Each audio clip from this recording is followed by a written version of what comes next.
Hey friends, welcome back to the garden. If you're new here, my name's Ardeen and this is my little urban homestead. We're in the garden today and we're gonna be harvesting and planting. It's a lot of work. Let's get to it.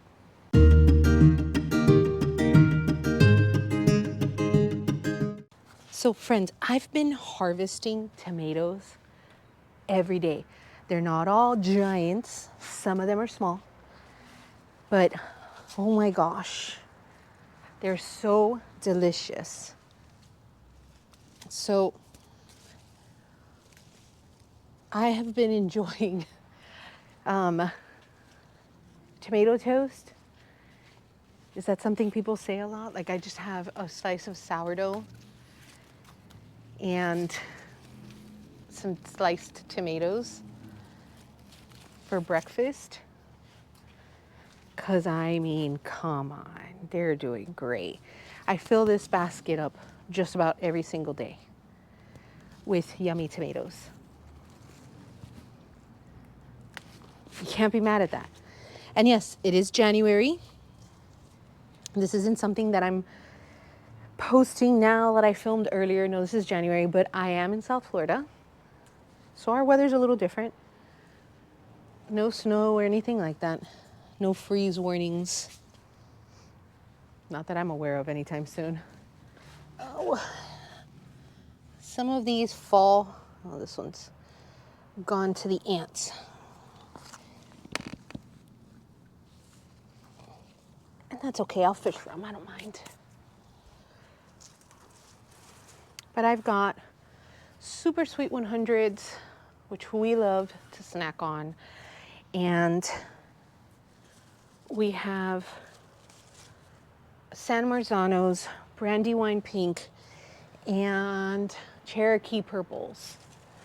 So guys, if you've never known what varietal to grow in your garden, I suggest trying what I did. I researched with my state's university and their Department of Agriculture on when and what variety to plant. And I cannot complain. It has been the best year for tomatoes that I've ever had, ever.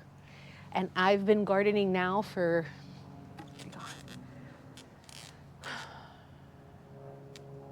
maybe like 11 years. Yeah. And by the way, be patient with yourselves because I'm just getting like the hang of it. Yeah. How's that for a harvest? I had a similar basket yesterday and one like 2 days before. This is a lot of tomatoes. And the big guys, ooh, let me get them. I have all the little ones on top.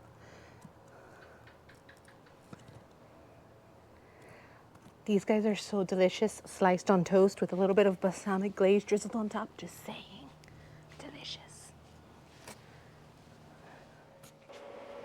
So guys, this watering system is awesome. I'm just hanging out. No big deal. Anyways, I ended up planting kale into this planter. Like the whole thing is kale. We love having kale.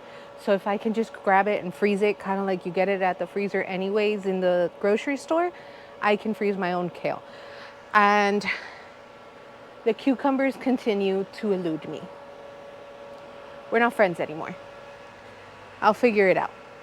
I will win, just not yet. It's not time yet.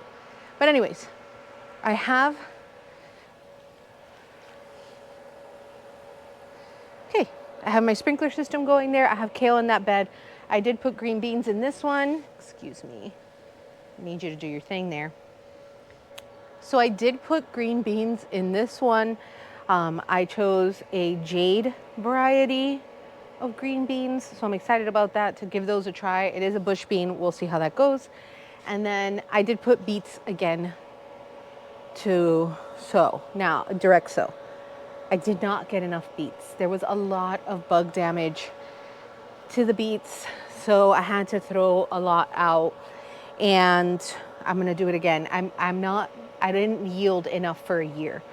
And since one box didn't sprout, I'm gonna try again with another one. When I did pull those seedlings out, I did notice that the soil was extremely compacted. I don't know why. Maybe I didn't, maybe from watering or from not agitating the soil enough. So I definitely did not grow enough beets for the year. And I gotta get another batch going. Because if there's something my husband and my son both love, it's beets. I don't care for them, but goodness can they eat cans of beets. So I will give them that.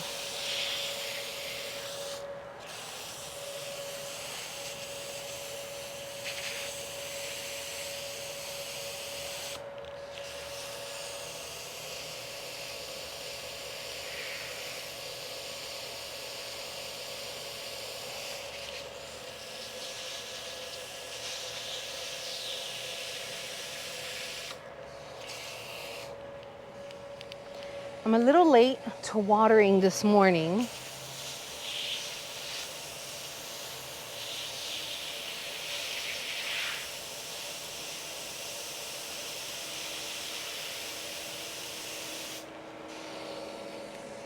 Because I was preparing for canning, but I'm gonna need a few more things. So that's a video that's gonna have to wait for another day.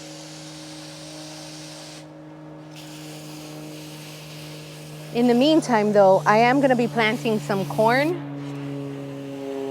and I wanted to take you guys along with me.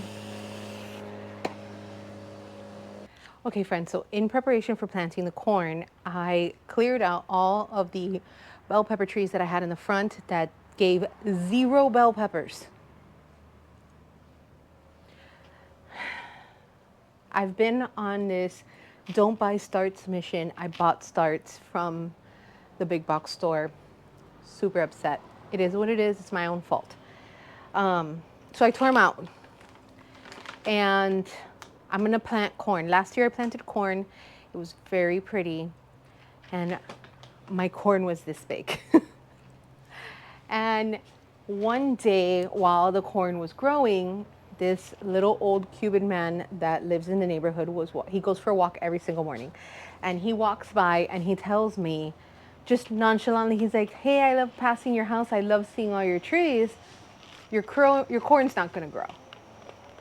And I was like, what do you mean my corn's not going to grow? He goes, yeah, you're going to get really small corn. You planted them too far apart. Your corn is not going to grow. And I was like, well, I followed the instructions. The package says, literally the package says, to plant 1 seed every 4 inches, thin to 1 plant every 12 inches, when plants are 4 inches tall. Control weeds with mulch and keep plants well watered, especially when the tops begin to tassel. So that's what I did. And he came by a while later, like weeks went by. He comes by and he goes, did your corn grow? And I said, no, my corn is still like, it's tiny, it's not growing. And he goes, because you planted them too far apart. But I followed the instructions. And he said, you can't follow the instructions on the packages. Back in Cuba, they would plant them right next to each other, like literally inches apart, inches apart, inches apart. And they would hold each other up and they would tassel better and they would grow taller and they were stronger because they don't have to stay stunted to hold themselves up. If you plant them closer together and you feed them with lots of nitrogen, your corn will grow big. I said, okay, I'll try it next year. So in an ode to a little old man that walks by my house every morning, I'm gonna plant the corn like he said. So I treated the soil with blood meal. This is 12% nitrogen. Like, I don't know if you can see that, but that's all there is in here. It's just nitrogen. So I put twice what the recommended amount is in there, heavy nitrogen. I worked it into the soil and I have so many packages of corn seeds. He recommended I do 3 rows instead of 2. I had 2 rows. He said do 3 rows, put them closer together. You will have good corn. So I'm gonna follow his instructions because sometimes you learn from experience and he's obviously got a lot of it. So I'm gonna listen to him. We're gonna see how this goes. It's an experiment on package instructions versus years of experience. We're gonna see what happens. All right, let's get to work. All right, so this is the area that I'm working with, and I'm gonna remove my irrigation for now. Just kind of leveling this out as best as I can real quick. I'm using this extremely old rake. I've had this for like 20 years and it refuses to give up. It's even been a paint stirrer. Multi-use tool. Okay, so here's what we're gonna do. I'm gonna take the back end of this rake and I'm gonna do one row down the center. Okay, no, that wasn't the center. Okay, so now that I have the center row lined out, I'm gonna go to the left and the right and do the same thing. All right, so that's 3 rows where I'm gonna place the corn and then we're gonna cross our fingers. I picked a variety called candy corn because I couldn't resist.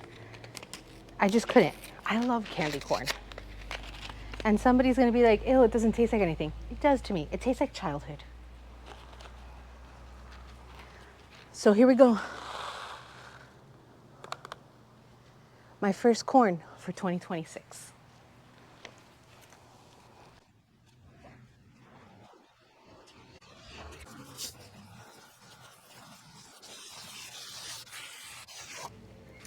All right, friends, so the corn is in and it is good to go. I have watered it.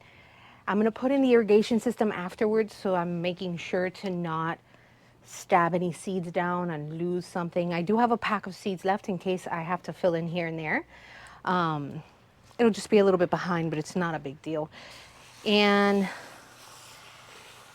in here, I did, in these planters here,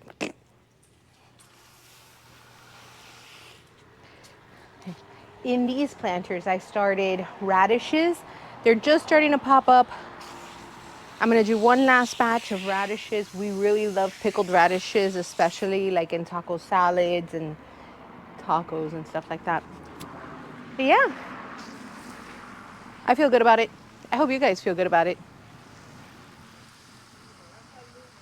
Hopefully we'll have some really beautiful corn this year. And then there's just one more thing I wanna show you guys. Heartbreaking, but I'm gonna show you. All right, friends. So the iguanas have eaten my cabbage. Not just this one,